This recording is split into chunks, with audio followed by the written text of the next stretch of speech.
Hello my friends, today we're going to put together a little mini greenhouse for your seedlings using some recycled materials.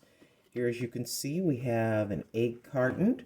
We cut this down to 6 spots which can fit under our cake container, former cake container.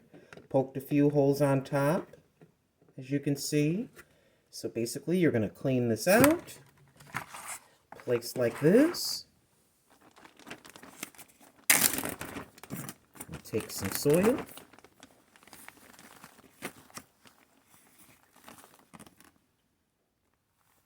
just like this.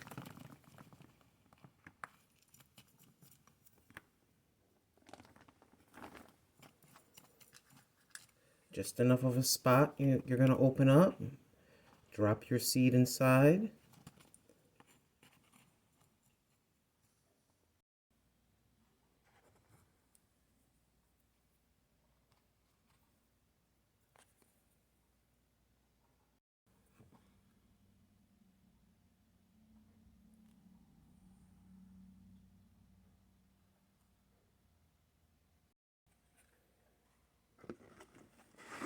And there you have it, my friends.